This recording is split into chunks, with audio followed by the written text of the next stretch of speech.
professional, can't you tell? We moved to North Carolina when I was 12 years old, and before that I lived in a very, very small town in Iowa that, as of the 2010 census, only had 611 people living here, and I don't know if that's changed or how much of that has changed. I don't necessarily keep up on the amount of residences in this town, but apparently it's big enough to have its own Wikipedia page. It was founded in 1868.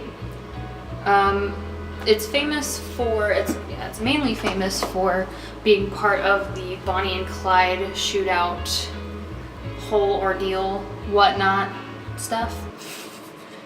Great words. You think those country songs are just bullshit and people are just like, oh no, you think this is a small town, and it's not a small town, but this is actually a small town.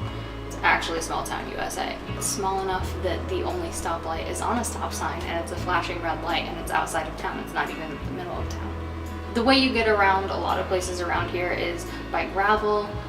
There's a lot of back roads that aren't necessarily paved. There's dirt roads.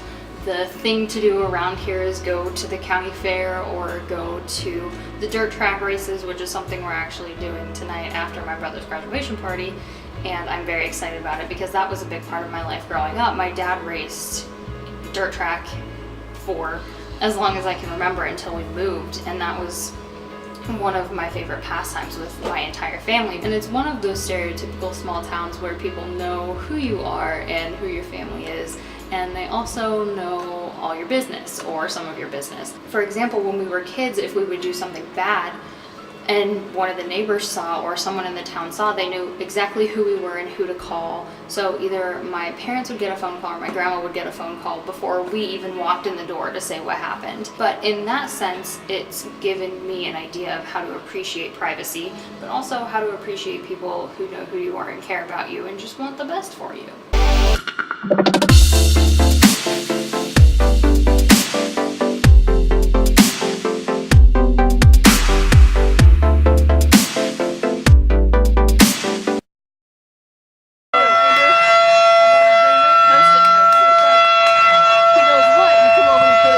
What time is it, bro?